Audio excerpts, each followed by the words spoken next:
Wait. Yeah, that. I remember all the things you wrote there, and I said, this is going to be a compass for me. It's going to serve as a memory, and I'm just going to have a conversation with you. And however it goes, it goes. By the way, you're a fun person, so it can't go that bad, can it? No, it can't. I'm sorry, I couldn't hear you. I said you're a fun person, so it definitely would go well. Okay, thank you. All right. So since it's about starting, let's just start. So first things first, what's the story behind your yellow glasses? Well, I have this pair of yellow glasses that are less glare, but they're not quite as good a color. Which one do you like better? The yellow, the first one. Okay. Perfect. It's beautiful. But what's the story behind it? Why? Well, when you turn 50, you need glasses, no matter who you are. And I was used to looking at myself without glasses, so I went out and I got clear glasses because I was embarrassed about it. And I was like, I'm going to be wearing glasses for the rest of my life. I'm just going to own a pair of glasses that people remember. So there you go. Whoa, that is amazing.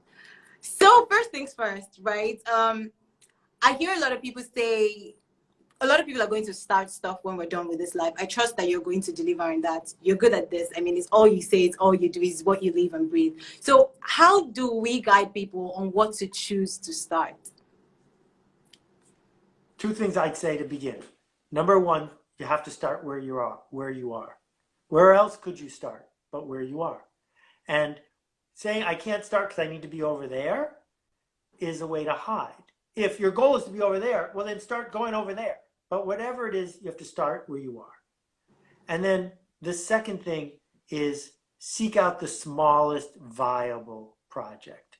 Do not come up with a business plan that needs $50 million in funding that's going to change the whole world if you've never started anything before, right? What's the thing you can do that would help 3 people? The thing that you could do that changes 5 people.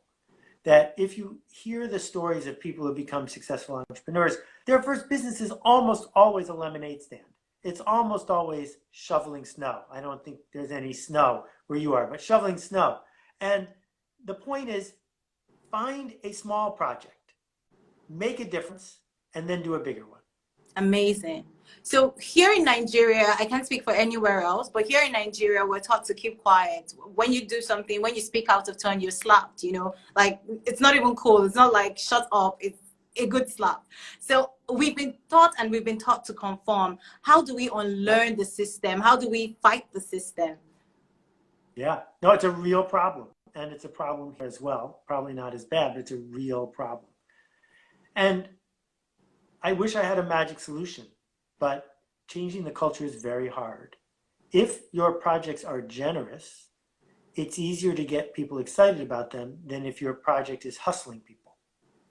And so the goal of your project is, I have a key, you have a lock.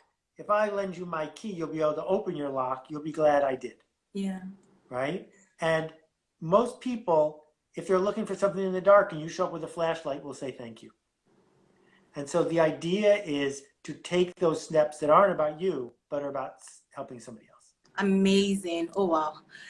Sometimes we don't start because we're scared of, you know, rejection, right? And this is something I've heard a lot of people say to me, Blessing, I'm scared. What if they say no? So how do you, a lot of us set ourselves up first for no, right? So how do we earn the right to ask? How do we earn the right to ask? I think that's the question. Oh, I thought you were going somewhere else. Let me start with that. We're worried that we're going to fail. Of course we're going to fail. People fail almost all the time. If you're into sports, more than half the people who show up lose the tournament, right? If you're talking about starting a business, almost everybody who starts doesn't win. If you're running for office, almost everyone is going to fail. So you start by acknowledging that this probably won't work, but it's still a generous thing to try, right? Yeah. And then this idea of how do I ask? The thing is, are you asking for you or are you asking for them? And if you're asking because it will help them, then that's a fine thing to offer. If you're asking because it's going to help you, because it's important to you, it's really hard to find somebody who wants to engage in that. So what story are they telling themselves? What story is available to them so that that story is something that they want to engage in? Great. Wow, that is an amazing answer. So this is off the topic, right? I'm about to ask a question that is off the topic. I've heard you speak about Apple in the past. Why do you love Apple? I mean, I love Apple, but why do Like, you? oh, the company? Yes, the company. Oh, I used to. I don't anymore. Oh my God, Um, why? I own many Macs and have been. I was a beta tester for Steve Jobs and Guy Kawasaki in 1983. So I've been using Macs my entire career. Uh, Back to this idea of the smallest viable audience and doing something that's remarkable.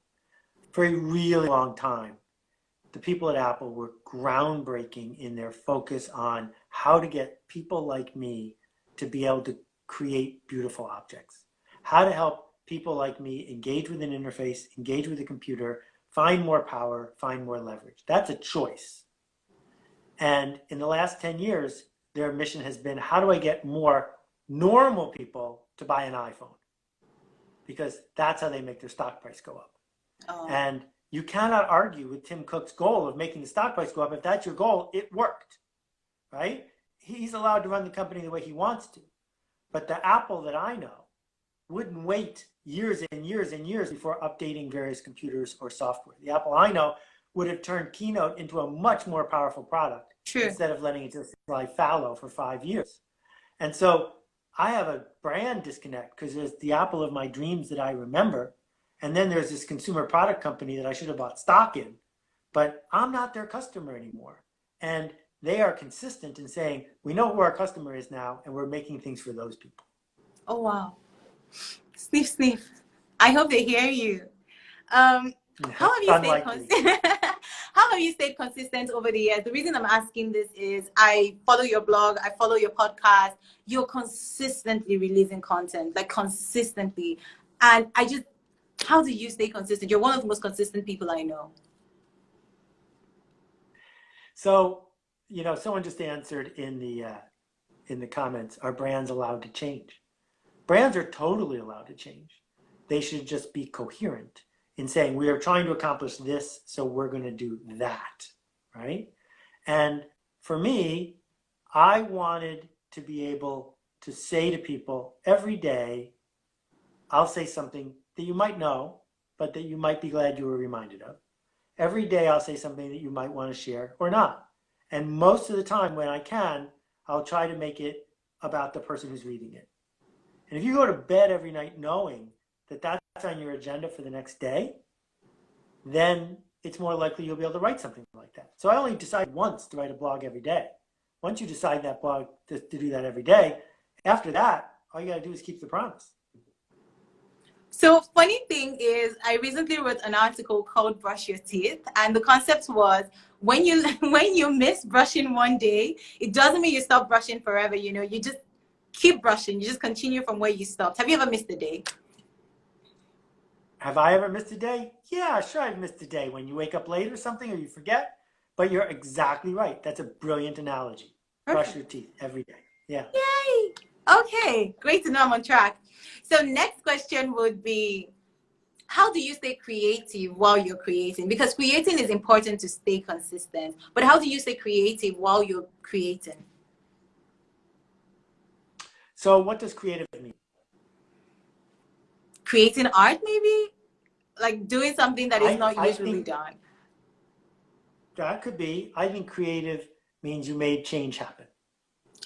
So if shipping the same thing isn't going to make change happen, but saying it differently will, you just did a creative act. Oh. So we come back to what change are you trying to make, right?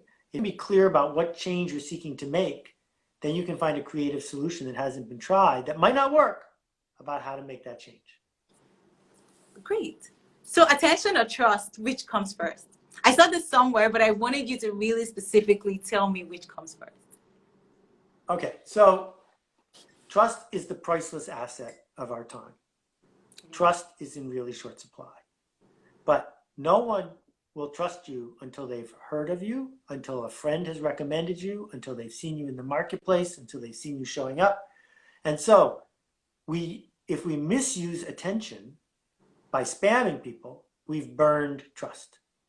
On the other hand, if we earn attention, then we can make a promise and we can keep it, And that leads to trust. Great. So the reason I actually asked this question is with regards to showing your work, right? How do you do you just focus on doing the work and not necessarily showing the work? And I'm thinking about this with regards to tunnels and bridges. What do you think about it? How important is it to show your work? Okay, so we're nesting a bunch of things here. If you're showing your work to the wrong people, you're making a mistake. If you're showing your work to people who are trying to protect you by criticizing you, that's not helping. If you're showing your work to people who it's not for, that's not helping. On the other hand, if you're showing it to someone who's a generous critic, who is able to say useful things to make the work better, you need to show your work to those people, because that's the only way to make your work better, right? Yeah. And the idea of tunnels and bridges was, tunnels might not cost much more than bridges. Tunnels can be built with much less disruption. And yet, most city builders build bridges because they get all this credit for bridges. Tunnels are sort of invisible. And what I was trying to say is, if you really care about making things better, be prepared to give away the credit. Be prepared to just build the thing without people noticing, because if you do that enough times, you'll be able to weave something together. Amazing. So is quitting the same as finishing? Well, quitting is a form of finishing. It is appropriate when you quit so that you could do something else, right? Yeah. So if you're quitting because you're afraid, or you're quitting because you're tired, but you're not using the resources to go do something else, that's not necessarily as smart as quitting everything that you can so that you have enough resources to do a great job on one thing. Yes. So how then do you know what to quit and when to quit? You have no idea, but you know you have to decide. So there's no formula. No formula. There's no way I can say, if it's like this, you should quit, and if it's not like this, you should keep going. You just need to know that you've been quitting all your life, and sometimes you quit at the wrong time, and sometimes you quit the wrong things. Look back. Look at other people who are ahead of you. What did they decide to quit or not quit? And look for clues, look for symptoms. oh my God, that is such a wide answer. And that means it still rests on us to be able to decide, right? And we have to do this on purpose. Oh my God, do you have a question for me? I was going to just ask more questions, but do you have a question? Well, my question for you is, you're doing extremely generous work. You've assembled a large group of people who you are leading. What is it about this work that excites you? So generally, I just noticed that a lot of Africans, or Nigerians specifically, do not know how to get their work seen. They don't know how to, get their work on a global scale. And they're doing so much. They're instigating, but maybe not enough, And so that was one of the things that made me happy. And so digging deeper, trying to figure out what is the problem, I started realizing, people are afraid to start. People are afraid to quit. People don't know how to take action. And that is why I have you here, global thought leader, showing and shining the light. So this is really amazing. Thank you. Well, thank you. You're inspiring me every day. I really appreciate you stepping up to lead. Thank you so much. So it's right on time. And I have to let you go because it's 15 minutes on the dot. So thank you so much, Seth, for joining in. You're the best. We'll see you soon. Bye-bye. Thank you. Bye.